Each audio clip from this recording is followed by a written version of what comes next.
From every mountain and valley the world over are flowers and plants of simple beauty. Some hold a natural wonder, chemicals that soothe pain and inspire euphoria. At times, they've been hailed as a gift of heaven, but in the last century, they've been condemned as a scourge of man. Once, marijuana, cocaine, opium, ecstasy, LSD, even heroin were perfectly legal. Today, they compel a war on drugs. Did these plants and drugs change, or did we? Drugs are menacing our society. It's like a 5-hour orgasm. Used wisely, can produce the greatest ecstasy that man knows. 1914. The year sees the outbreak of the world's most savage war. From rat-infested trenches, stinking with dysentery, strong men weep. There are none of the blessings of plasma or penicillin, only the curse of machine guns, poison gas, and bayonets.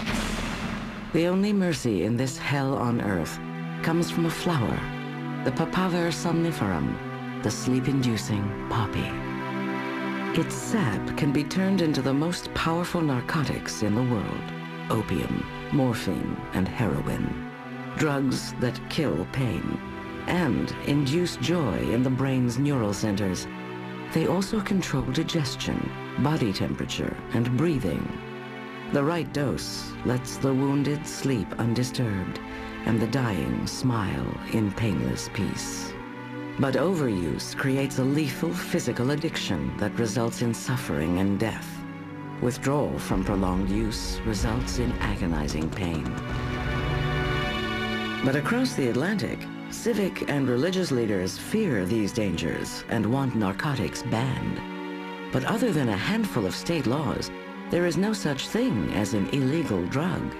America is a dope fiend's paradise. Historians, various writers at the time, tried to figure out exactly how many people were addicted. And the number ranges anywhere from about 200,000 to 1 million people by the year 1900. But that was part of the scary thing. You didn't know for sure who might be addicted to morphine or opium. It might be an honored judge, a respected teacher, a trusted physician. Like alcohol, opiate addiction knew no boundaries.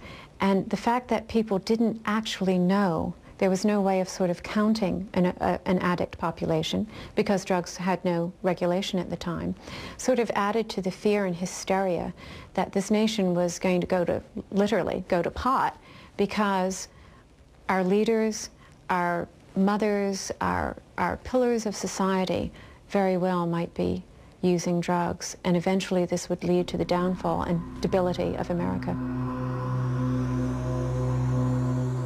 Though condemned in 20th century America, the poppy was once honored as a gift of the gods. 6,000 years ago, ancient Babylonians called it the joy plant and drank the sap or dried it into cakes of opium that were eaten to enhance the pleasure of sex.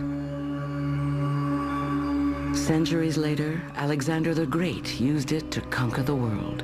He gave it to his army and carried the poppy to India, where it flourished in the subtropic sun and grew more potent. Alexander the Great used it you have soldiers who are going to get foot weary and sore and tired, and also you can't sleep at night with the moaning of the thousands of wounded. Well, if the wounded are sleeping tight because they're doped up and the soldiers are marching longer because they can't feel their feet hurt, then you're going to have a more effective army. Alexander's flower found its way to Roman gladiators. Like his army, they eat opium to fight fearlessly, and if mortally wounded, to die painlessly. Opium's dangers were documented as early as 150 AD, when the physician Galen warned that opium must be used sparingly, and added it was better to endure pain than become bound to the drug, a concept today called addiction. But in an era of kill or cure practices, like hacking off limbs, pulling out teeth by hand, leeching, scalding, cupping, and waging war with swords, opium was a miracle drug. For centuries, opium has been the drug of mercy. Before painkillers were prevalent and arrived, before there was anesthesia, opium and all of its derivatives and all of its forms was commonly used by people throughout the Western world and the Eastern world as well, as a drug of a certain escape, as a drug to escape from pain, from reality. But the flower of mercy was destined to become the suffering of millions, once the New World met the Old. 1492, Queen Isabella and King Ferdinand dispatched Columbus to find a sea route to India to bring back, among other things, opium.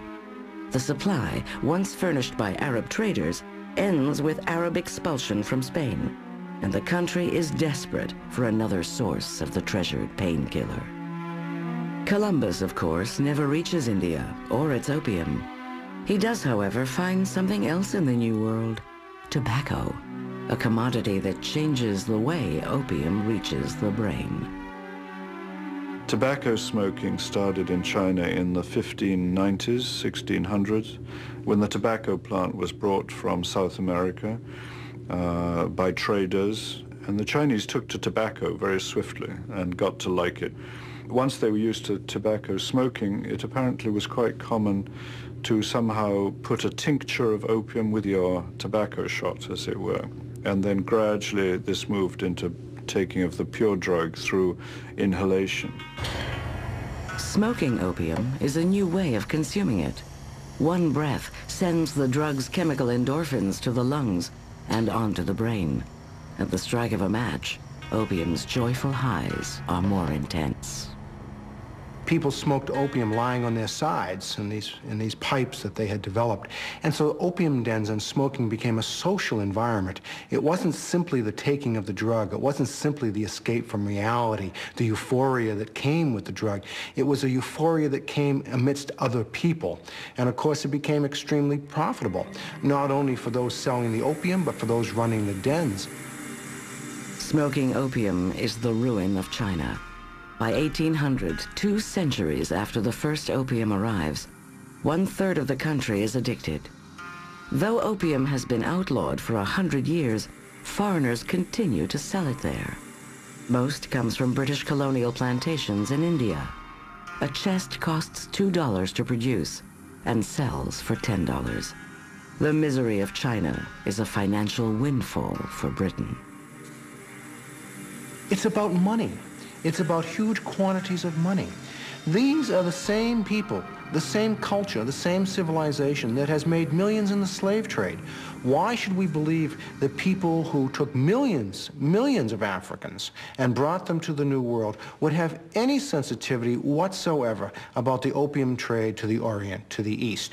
These are men, these are companies seeking profits. And if you can visit misery on someone you cannot see, then it's just fine. And the profits were enormous. In defiance, China attempts to end the opium trade. Britain declares war. And it was a major defeat for China, as Britain used the new technology of steamships and much better weapons, long-range guns and so on, and much more accurate rifles at this time. So the Chinese lost, and they were forced to sign a treaty in 1842. The Chinese continued to say opium should not be smoked by their own people. The British continued to sell it. The drugs trade, in fact, increased dramatically after the war. Over the course of 6,000 years, opium evolved from a blessing into a curse. It started as dried sap people ate to kill pain and feel joy.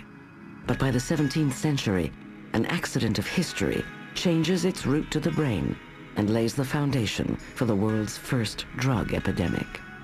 Opium's curse isn't limited to China. In the 19th century, it yields another narcotic to a chemist looking for a way to make opium stronger. The result is the most powerful painkiller in the world. and the most addictive. The new narcotic will both bless America with the relief of pain and plague it with the worst epidemic of drug abuse in its young history. Hooked, illegal drugs and how they got that way will return in a moment. They want your sweet, innocent girls to take